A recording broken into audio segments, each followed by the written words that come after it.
Ministro da Fazenda, Fernando Haddad, vence queda de braço e governo mantém a meta de zerar as contas públicas no ano que vem.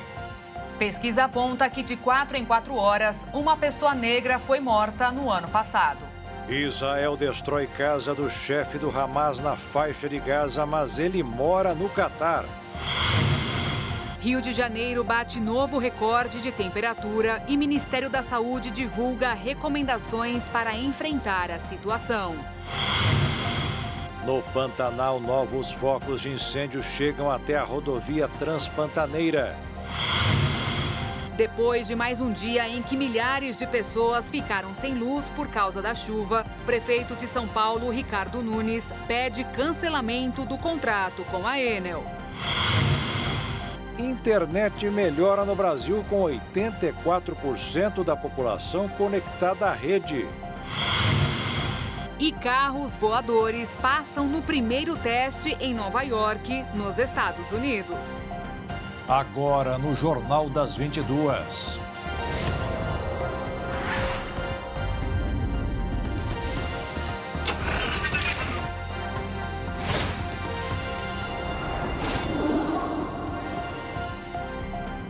Olá, boa noite. Boa noite. As tensões no Oriente Médio não diminuíram nesta quinta-feira e novos ataques israelenses foram feitos na faixa de Gaza. Um dos alvos foi a casa do chefe político do grupo terrorista Hamas. Preocupado com a situação do local, os Estados Unidos defenderam a criação de um Estado palestino real. O exército de Israel prosseguiu com sua ofensiva aérea, marítima e terrestre na faixa de Gaza. Durante a noite, aviões de combate das Forças de Defesa de Israel atacaram a residência de Ismail Haniyeh, chefe político do grupo terrorista Hamas. Contudo, a ofensiva não foi como esperado, já que o líder político vive exilado no Catar há anos. Segundo o exército de Israel, a casa era usada como infraestrutura terrorista e muitas vezes serviu como ponto de encontro para líderes do Hamas dirigirem ataques terroristas contra civis e soldados israelenses. Durante a operação, os soldados sionistas entraram em confronto com terroristas e confiscaram coletes e barris explosivos, mísseis antitanque, equipamentos de comunicação e documentos de inteligência. O avanço dos sionistas em Gaza tem tido, por outro lado, algumas falhas de execução. Isso porque depois dos intensos ataques à revista ao hospital Al-Shifa, eles não divulgaram qualquer evidência do centro de comando central do grupo terrorista Hamas, que, segundo Israel, está escondido sob o complexo. Além dos ataques que já ocorrem, agora Israel pretende seguir com a saga pela dominação da faixa de Gaza. Isso porque, segundo testemunhas, a nova orientação é que os moradores do enclave palestino fujam de partes do sul da faixa de Gaza. A orientação sugere que Israel possa intensificar ainda mais os ataques no lado sul da região. Contudo, o que é visto é um encurralamento dos palestinos. Isso porque milhares de pessoas saíram do norte para irem ao sul com a ideia de segurança, mas agora não tem mais para onde ir, já que o Egito se recusa a permitir uma transferência em massa da população civil palestina para o seu território. O aumento das operações no sul ameaça agravar uma já grave crise humanitária no território sitiado, com a maior parte dos mais de 2 milhões de habitantes de Gaza. Aglomerados no sul do território, os residentes dizem que o pão é escasso e as prateleiras dos supermercados estão vazias. Além disso, as famílias cozinham em fogo de lenha por falta de combustível. A eletricidade central e a água encanada estão cortadas há semanas. Preocupado, o presidente dos Estados Unidos, Joe Biden, disse que o conflito entre Israel e o grupo terrorista Hamas precisa chegar ao fim, com a criação de um Estado palestino real, que coexista ao lado do Estado israelense. Biden acrescentou que os assessores do governo negociam com os países árabes as próximas decisões políticas relacionadas ao conflito, mas não deu detalhes. Esse tem sido o principal discurso não só dos Estados Unidos, quanto também das autoridades mundiais. Para todos, é necessária a criação de uma solução de 2 estados. Contudo, nenhum governo recente conseguiu avançar na questão.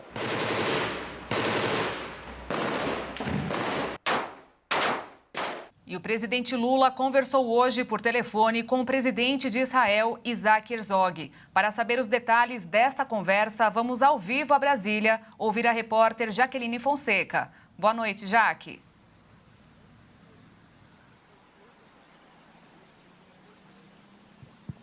Boa noite, Beatriz, Jaqueto e a todos que acompanham o Jornal das 22. A conversa entre Lula e o presidente de Israel, Isaac Herzog, durou cerca de 40 minutos, segundo a Secretaria de Comunicação da Presidência da República. Foi o presidente de Israel que ligou para Lula. Na conversa, ele pediu que o presidente brasileiro reforce constantemente o apelo pela libertação dos reféns em articulações junto aos demais países da América Latina. Lula fez o compromisso de atuar por este propósito, agradeceu a ajuda de Israel na repatriação dos brasileiros que estavam na faixa de Gaza e pediu auxílio do presidente para liberar os palestinos, parentes de brasileiros que ainda estão na área de conflito. O presidente brasileiro também relembrou da relação do Brasil com a criação do Estado de Israel e do compromisso pacífico que o Brasil tem com a boa relação entre judeus e árabes para que eles convivam em harmonia. Lula também repudiou os atos de antissemitismo e reiterou o empenho do governo brasileiro para coibir estas manifestações. Jaqueline, e a respeito desses atos que você disse de antissemitismo, alguns dos repatriados estariam recebendo ameaças. Como o governo decidiu tratar o assunto?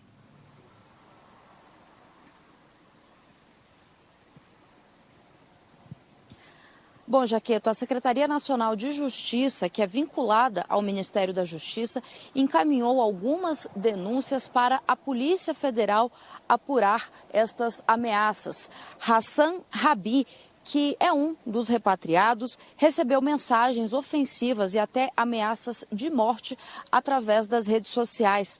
A advogada da família disse que já foram mais de 200 mensagens com este teor. Por isso, ela pediu, além da investigação, que Hassan e a família dele sejam incluídos no Programa de Proteção dos Defensores dos Direitos Humanos.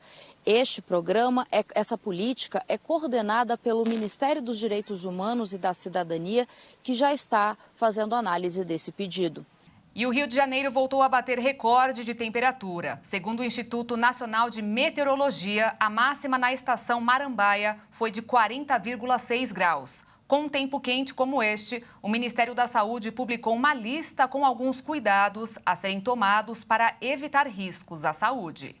Nos últimos dias, é comum olhar para termômetros de rua, sites de pesquisa e até mesmo para os avisos no celular e se assustar ao ver quantos graus estão fazendo. A surpresa fica ainda maior quando sabemos a sensação térmica, que em alguns lugares chegou a quase 60 graus. Com tanto calor, é preciso ter alguns cuidados para não colocar a vida em risco. Por esse motivo, o Ministério da Saúde criou uma página especial com cuidados e medidas para preservar a integridade de todo brasileiro em meio a essa situação. De acordo com o Ministério, a ingestão de água continua sendo fundamental, assim como o uso do protetor solar, que deve ser aplicado 30 minutos antes da exposição ao sol para que seja absorvido e deve ser reaplicado a cada 2 horas em que permanecer sob ele.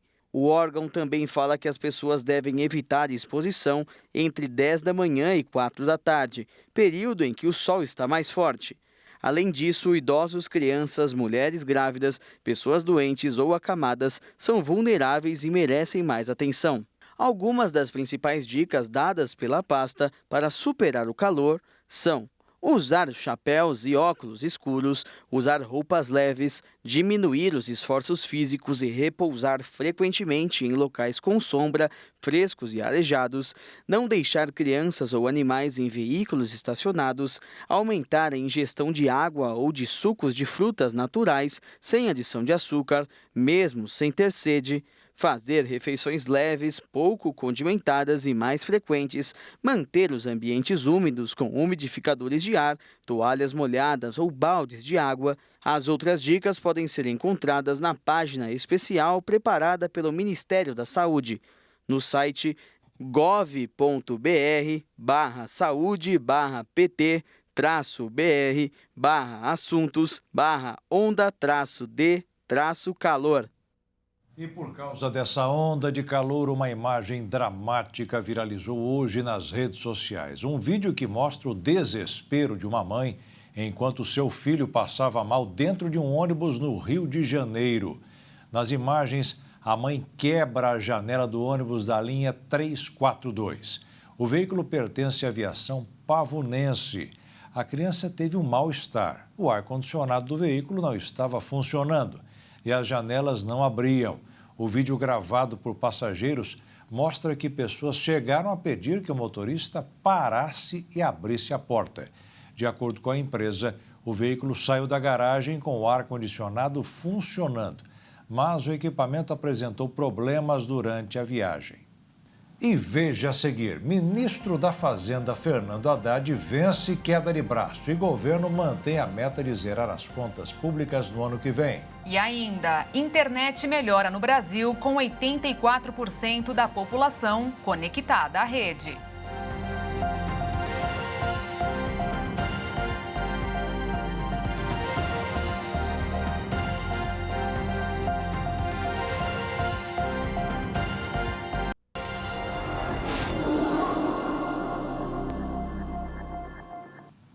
A Comissão Parlamentar de Inquérito da Câmara Legislativa do Distrito Federal realizou hoje a última sessão para analisar os atos do último 8 de janeiro e ouviu que a Polícia Militar agiu corretamente. Voltamos a Brasília para as informações ao vivo com a Jaqueline Fonseca. Jaque?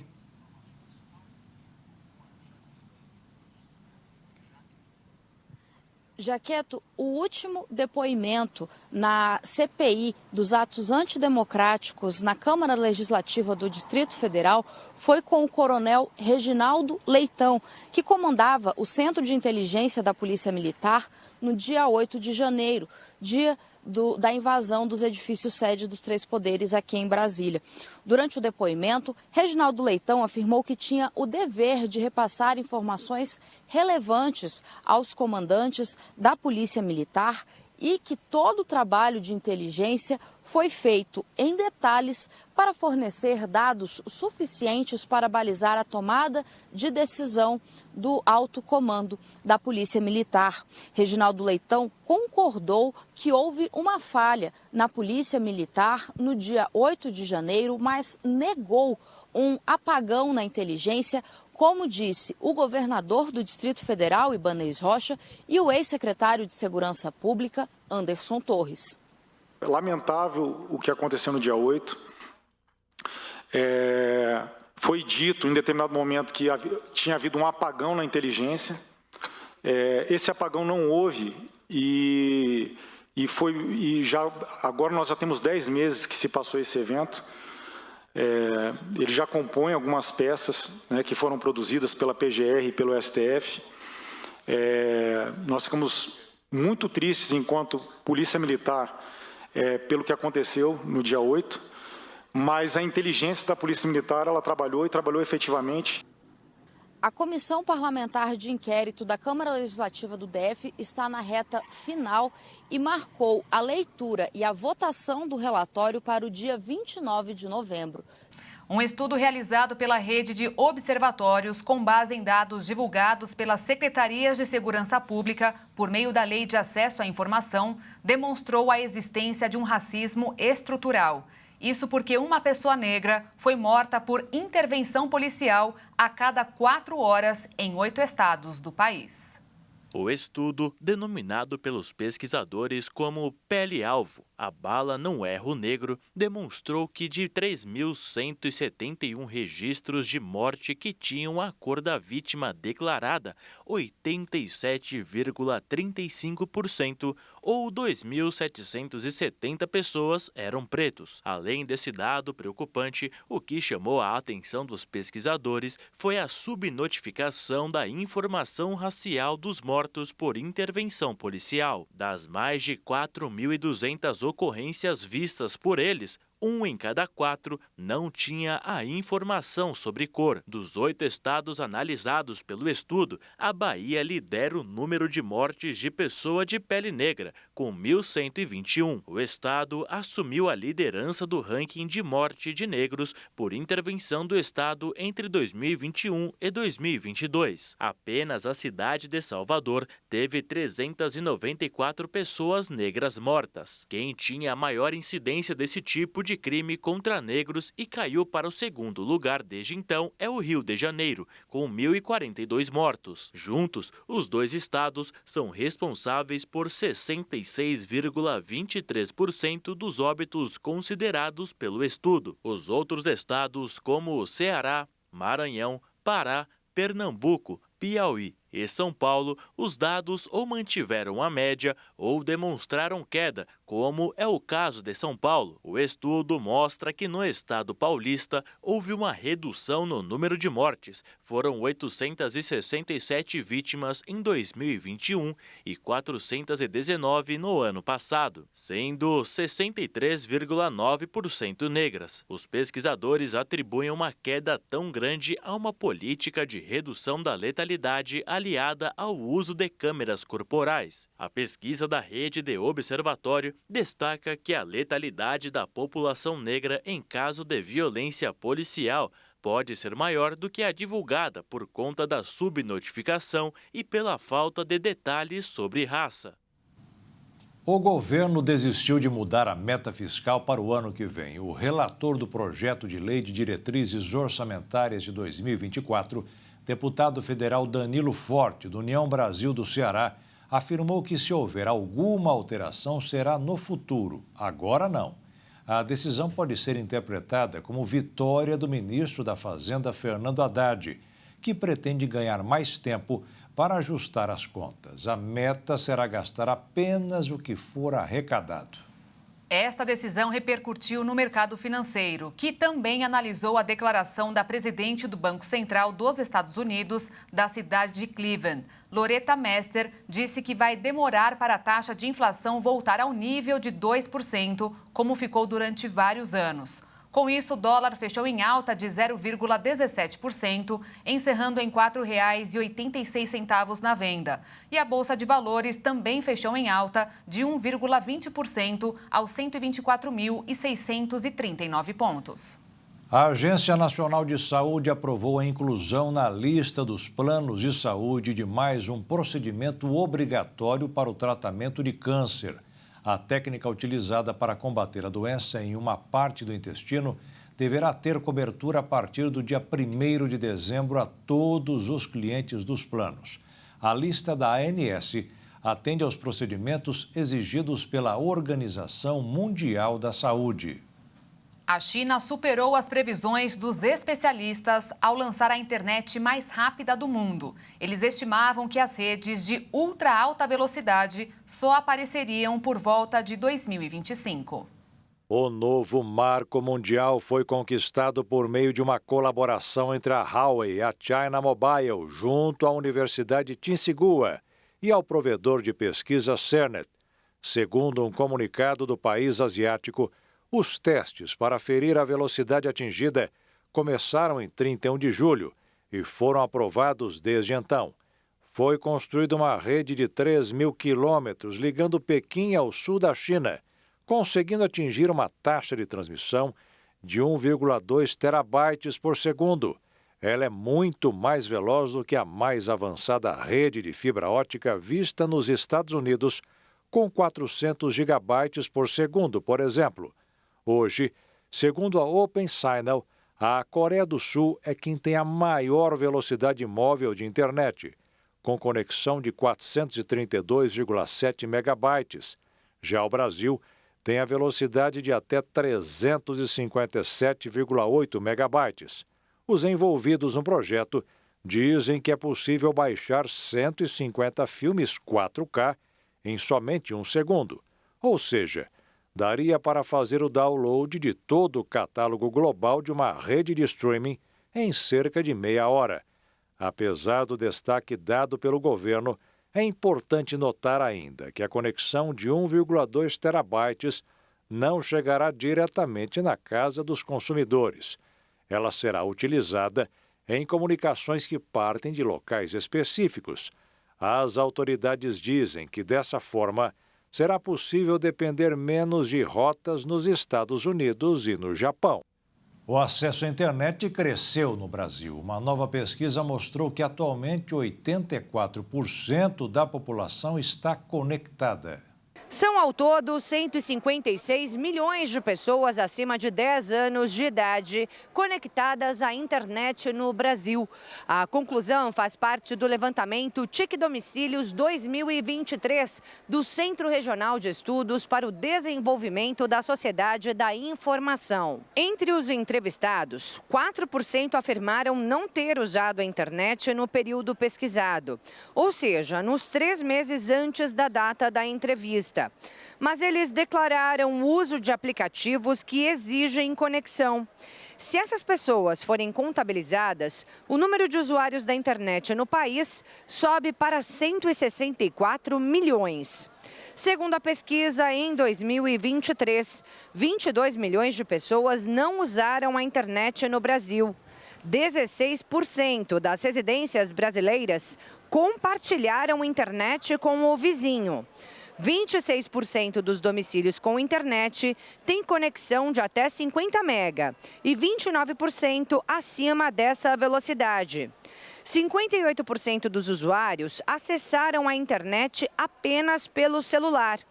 Entre os usuários de internet, 65% ouviram música, 64% assistiram a vídeos e 29% acompanharam algum podcast no período pesquisado. Os maiores índices de uso de internet foram registrados nas regiões Sul e Sudeste. E a faixa etária mais conectada do país fica entre 16 e 24 anos. 95% dessa população acessou a rede no período analisado. O levantamento foi realizado entre os meses de março e julho de 2023 em cerca de 24 mil domicílios para avaliar o acesso e os hábitos dos brasileiros em relação à internet. A Agência Nacional de Vigilância Sanitária emitiu uma nota técnica em que alerta sobre a proibição aos cosméticos de uso injetáveis após ter recebido informações sobre relatos de eventos adversos graves, como embolia pulmonar associada aos produtos irregulares. O órgão citou um caso específico que chama a atenção, em que uma jovem de 29 anos sofreu embolia pulmonar e hemorragia no órgão após a realização de um procedimento no quadril com um bioestimulador. Ela chegou a ser internada numa unidade de terapia intensiva e foi entubada. Desde que começou a monitorar de forma mais atenta, a agência já interditou uma série de produtos das empresas Bioessenciale, PHD Cosméticos e Biomedic. Segundo o órgão, tratavam-se de cosméticos cuja embalagem e propaganda induziam o profissional e o consumidor ao uso injetável, o que é proibido para a classificação.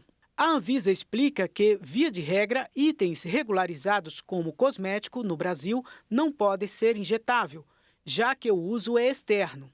Para ser aplicado dessa forma, ele precisa ser cadastrado junto à autoridade sanitária como medicamento ou produto para a saúde. No novo alerta, o órgão afirmou que, além da regularização correta, as empresas devem informar aos usuários, na rotulagem, embalagem e forma de uso, que os produtos cosméticos são de uso exclusivamente externo.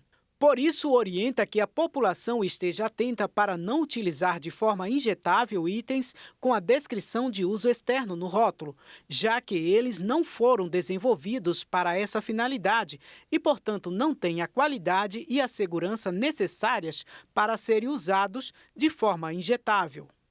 E a seguir, depois de mais um dia em que milhares de pessoas ficaram sem luz por causa da chuva, prefeito de São Paulo, Ricardo Nunes, pede cancelamento do contrato com a Enel. E ainda, no Pantanal, novos focos de incêndio chegam até a rodovia Transpantaneira.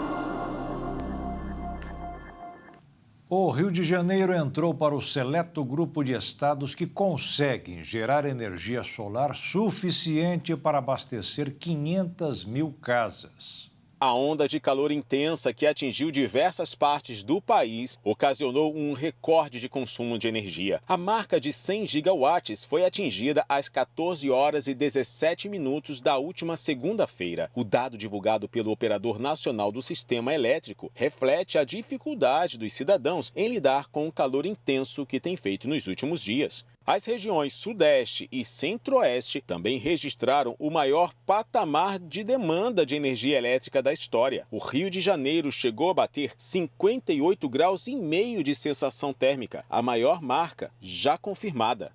A fatura da conta de energia do próximo mês já preocupa os fluminenses devido ao uso de ar-condicionado.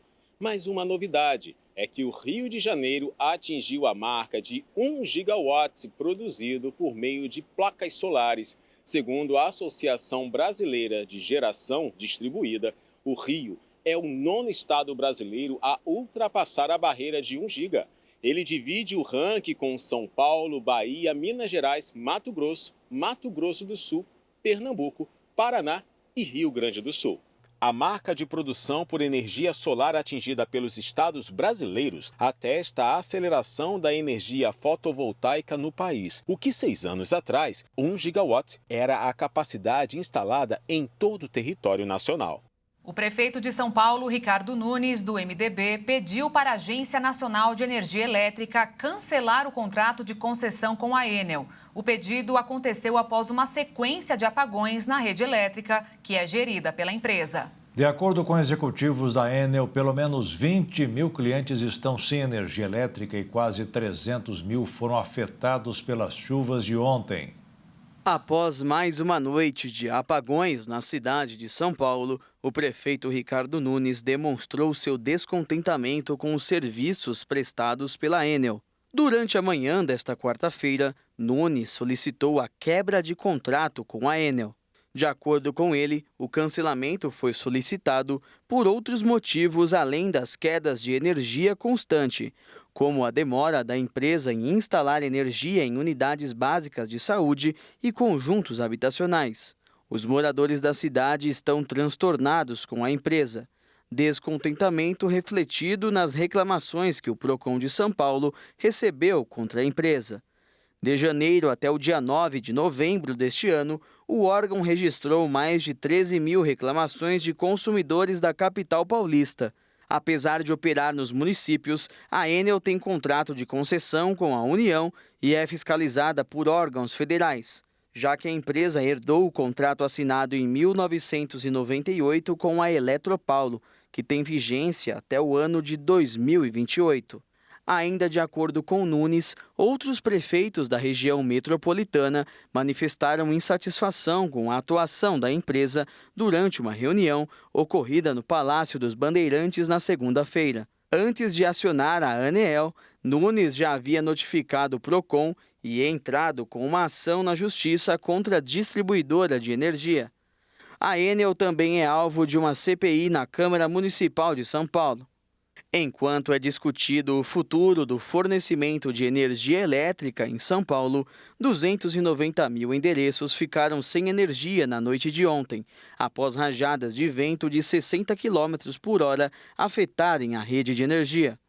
A falta de energia elétrica também impactou o abastecimento de água em diversas cidades, como Itapecerica da Serra, Embu das Artes, Ribeirão Pires, Rio Grande da Serra e de bairros da Zona Sul de São Paulo, como Capão Redondo e Jardim Ângela.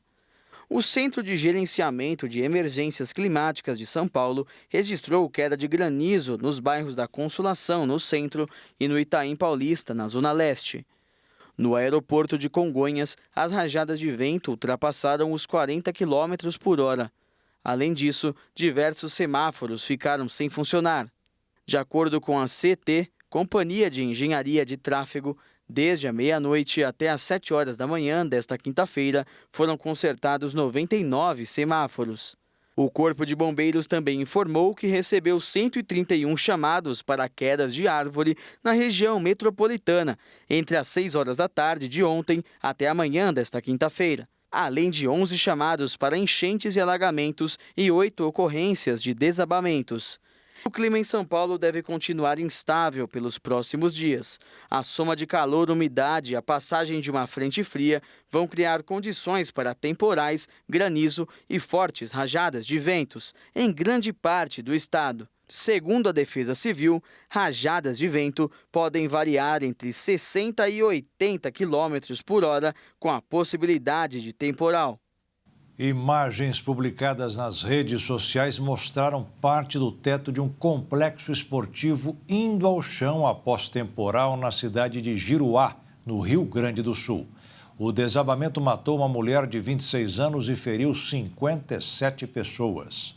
O grupo estava reunido no local para uma confraternização quando foi atingido durante a passagem de um temporal na região. O complexo, com quadras de vôlei, de padel e de futebol society, localizado no bairro Santa Fé, teve o teto retorcido devido ao fenômeno meteorológico. As imagens registradas no local mostram parte do metal usado para cobrir o equipamento indo ao chão. Devido ao grande número de feridos, profissionais da saúde que estavam de folga tiveram que ser acionados para auxiliar nas ocorrências. Segundo a Brigada Militar do Rio Grande do Sul, o temporal deixou estragos e a cidade está sem luz. Outros órgãos também atuam no atendimento às vítimas. A Defesa Civil do Estado emitiu um alerta para quase todo o território sobre chuva, ventos fortes, descargas elétricas e queda de granizo. De acordo com o Instituto Nacional de Meteorologia, 808 cidades do Rio Grande do Sul, Santa Catarina e Paraná estão com alerta de perigo devido aos fortes ventos e temporais que podem causar corte de energia elétrica, estragos em plantações, queda de árvores e alagamentos. Entre hoje e amanhã, os maiores acumulados de chuva devem ocorrer entre o norte do Rio Grande do Sul e o sul do Paraná, com mais de 100 milímetros de acúmulos diários em algumas localidades. Os acumulados muito altos de chuva devem levar a inundações cheias de rios e enchentes. O quadro pode ser considerado de altíssimo risco e perigoso, considerando os volumes extremos e as localidades, que estão próximas a algumas das principais bacias hidrológicas. De acordo com o IMET, 741 cidades estão classificadas como risco de perigo devido aos temporais. Grau de severidade apontado pelo Instituto se refere à incidência de chuva entre 30 e 60 milímetros por hora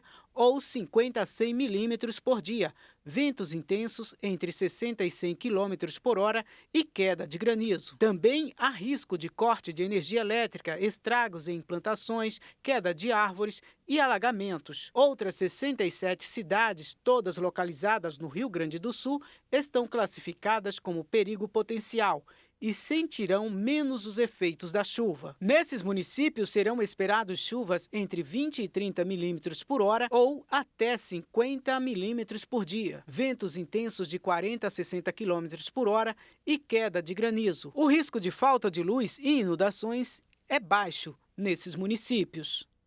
A situação dos incêndios que atingem o Pantanal ficou ainda mais preocupante. Nesta quinta-feira, o fogo chegou até a rodovia Transpantaneira, principal via de acesso ao bioma. E só esse ano os incêndios já consumiram 1 milhão de hectares da região, o triplo do registrado o ano passado inteiro. Os incêndios que consomem o Pantanal atingem desde ontem as duas margens da rodovia Transpantaneira, em Poconé, no Mato Grosso.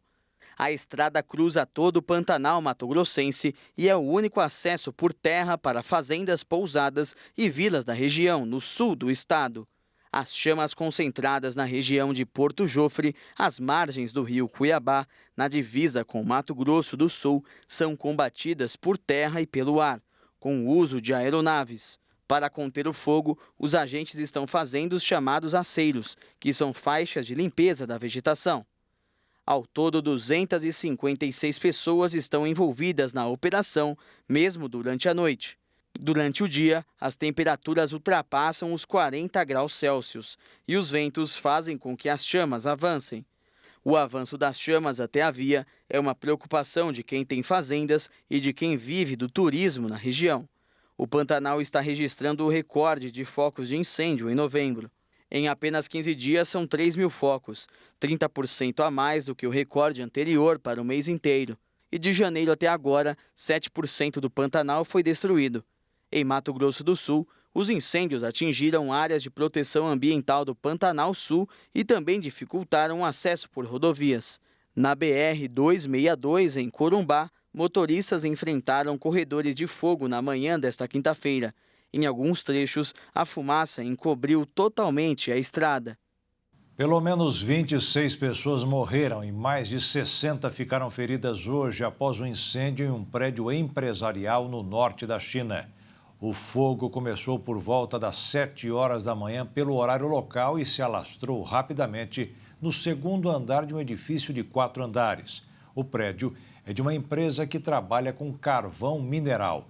Acidentes como esse são frequentes no país. As normas de segurança são fracas e não existem medidas para garantir que sejam cumpridas. Por conta disso, o setor de carvão está passando por um momento complicado. Vários acidentes foram registrados nos últimos meses e algumas empresas tiveram até que suspender totalmente a produção para realizar inspeções de segurança. As causas do incêndio ainda estão sendo investigadas. O socialista Pedro Sánchez foi reeleito hoje como presidente do governo da Espanha após manobras consideradas polêmicas e meses de impasses para formar um novo governo. Declaro otorgada a confiança do Congresso dos Diputados a Dom Pedro Sánchez. O apoio dos 7 parlamentares ligados ao líder separatista catalão Carles Puigdemont, em troca da aprovação de uma polêmica lei de anistia aos independentistas, foi fundamental para que o socialista permanecesse no cargo por mais 4 anos. O presidente reeleito poderá formar um novo governo nos próximos dias com os aliados da coalizão de extrema-esquerda Sumar, encerrando quase 4 meses de bloqueio desde as eleições legislativas de 23 de julho. Sánchez ficou em segundo lugar no pleito, atrás do rival conservador Alberto Núñez Feijóo, do Partido Popular, e precisou de intensas negociações para selar acordos com vários grupos regionalistas. Rejeitada pela maioria dos espanhóis, segundo diversas pesquisas de opinião, a anistia aos separatistas tem resultado em diversos protestos e uma manifestação foi realizada em frente ao Congresso. O presidente reeleito afirmou em discurso na quarta-feira que a lei é necessária para fechar as feridas abertas pela crise de 2017 e que deseja unir o país através do diálogo e do perdão. Já o Partido Popular acusa os socialistas de terem aprovado a anistia com o único objetivo de permanecerem no poder a todo custo e alertou que a Espanha pode acabar na mira da União Europeia, como Hungria e Polônia, pelo ataque ao Estado de Direito. E ainda hoje, a OMS diz que mortes causadas pelo sarampo aumentaram mais de 40% no mundo. E veja também, carros voadores passam no primeiro teste em Nova York, Estados Unidos.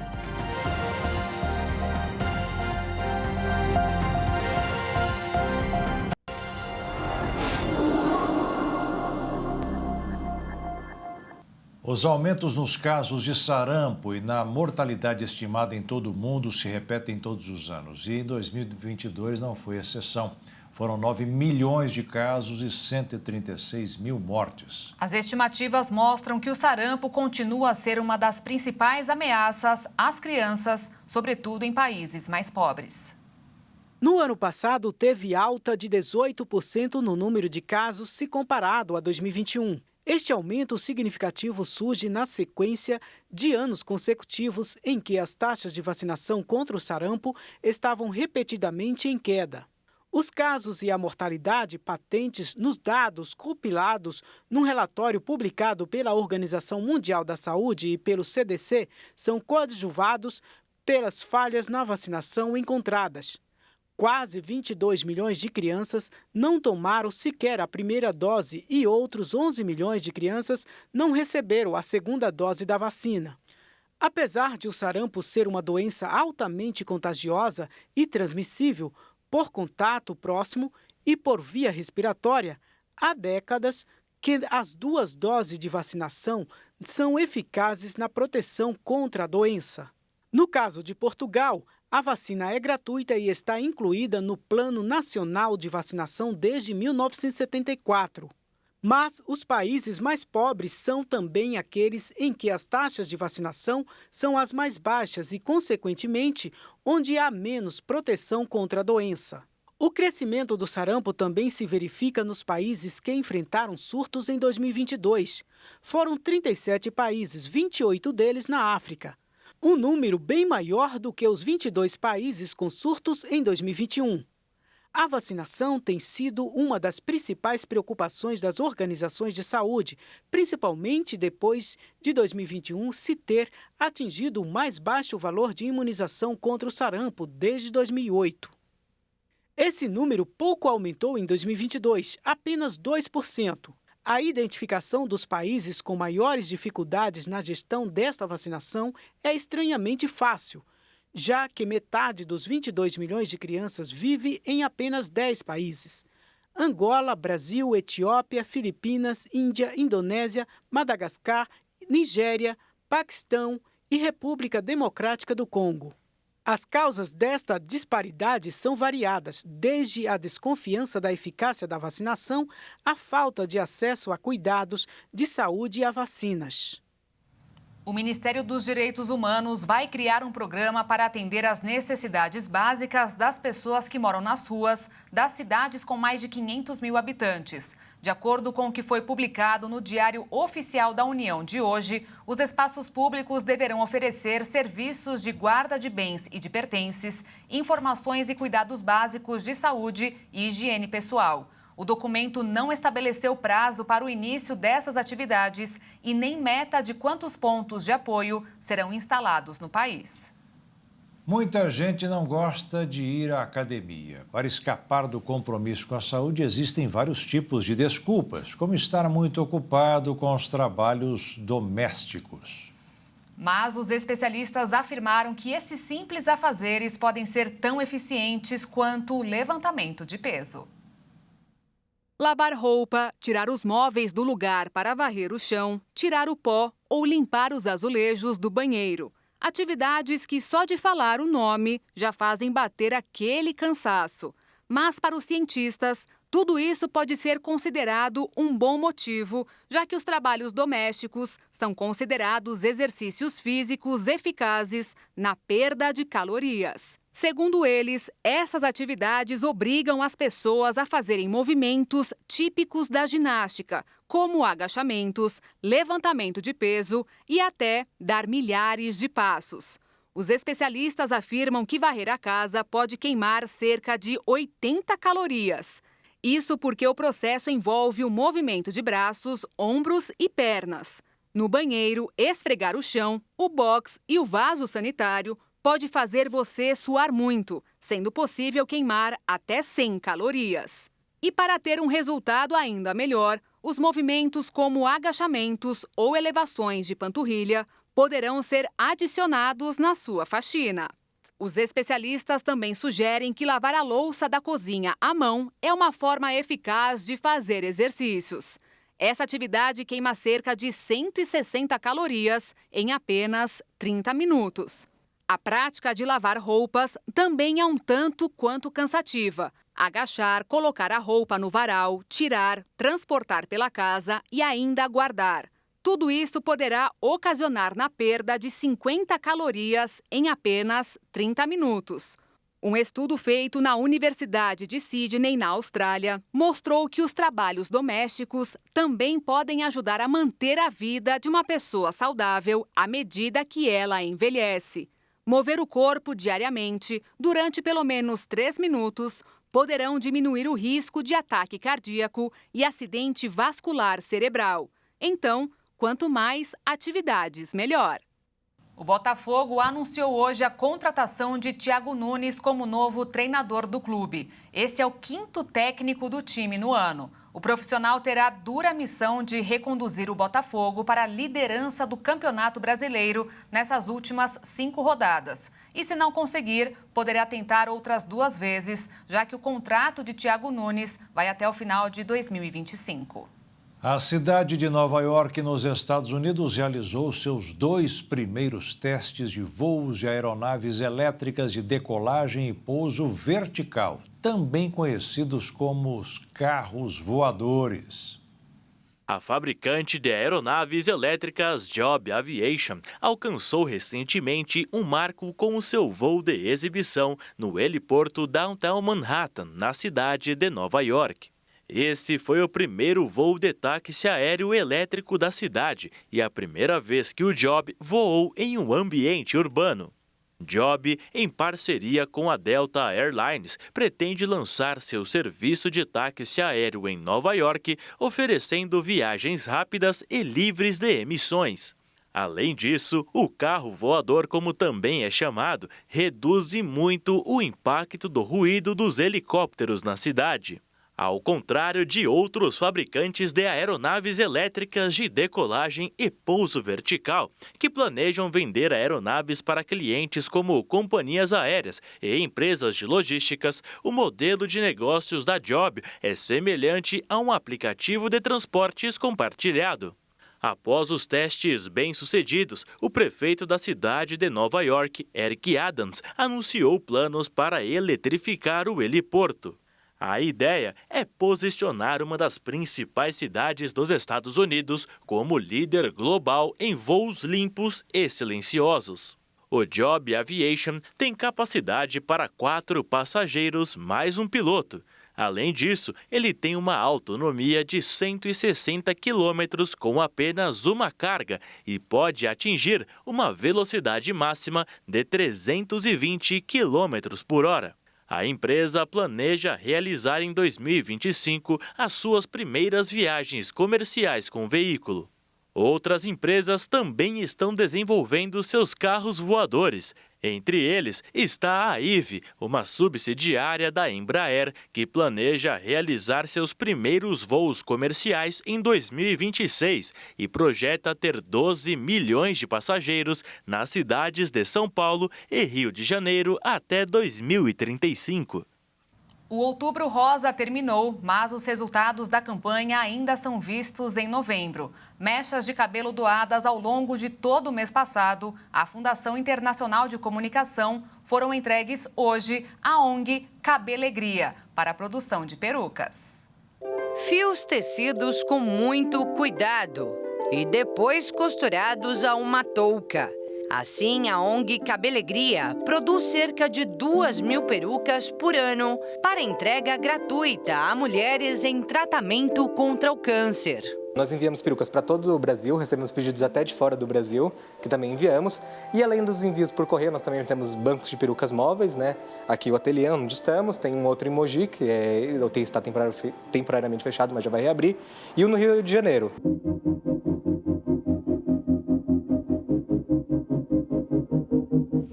A ONG sobrevive de doações que recebem dinheiro pelo site doe.cabelegria.org e das mechas de cabelo que chegam de todas as partes do país. Nós recebemos o ano inteiro doações, mais de 3.000 mensais, às vezes até parece que o rapaz do correio trabalha aqui de tanto que ele entra. E toda doação é necessária e muito bem-vinda. Afinal, para a produção de uma única peça, são usadas de 4 a 8 mechas de cabelo. E ao longo de todo o mês passado, muitas mulheres resolveram doar.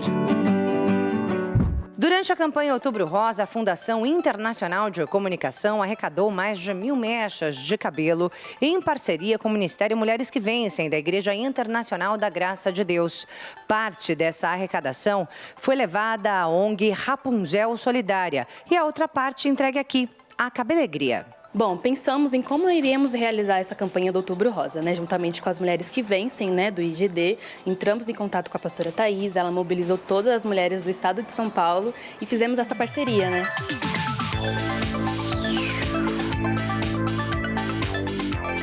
É um trabalho muito bonito, sabe? Porque a mulher, quando ela perde o cabelo, ela já perde toda autoestima, Então, quando a pastora fala assim, vamos fazer esse movimento, todas as mulheres já se juntam, já faz um trabalho muito bonito. Com esse tipo de apoio, a Cabelegria cumpre seu papel de devolver a autoestima e o sorriso a milhares de mulheres em tratamento de quimioterapia em todo o Brasil. E a Fundação Internacional de Comunicação segue com seu trabalho voluntário, realizado para os mais diversos públicos. E todos podem colaborar.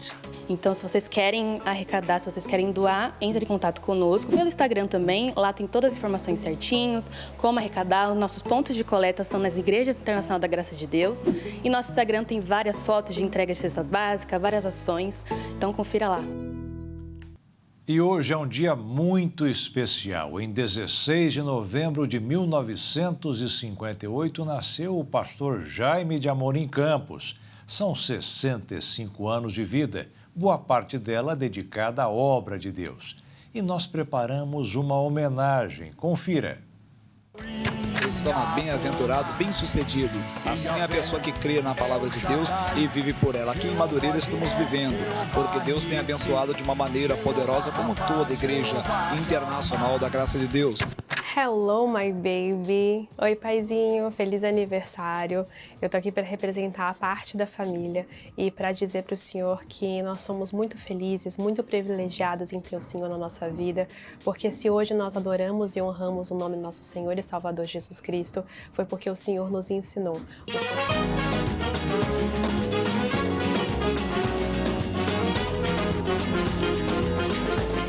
Meu amigo pastor Jaime, meu irmãozinho, já tem uns aninhos aí que eu estou orando para o senhor sempre, mandando a sua bênção, o seu aniversário. Aliás, desde que o senhor entrou na igreja antes, já orávamos, Dona Tereza ia lá buscar a oração pelo Jaime Pinguço, que virou agora o poderoso em Cristo.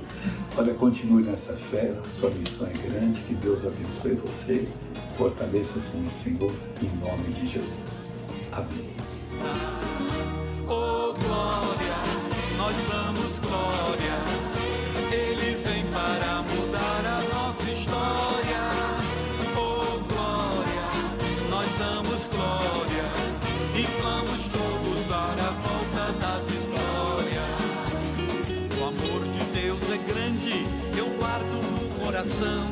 O amor de Deus é grande, nós temos que andar em comunhão. A nossa fé é tudo, a nossa fé em Deus. Ele tem a misericórdia e piedade dos filhos seus. Parabéns, vovô. E o Jornal das 22 termina aqui. Obrigada pela sua companhia, um ótimo fim de noite para você e até amanhã. Uma boa noite, fique na paz. Tchau.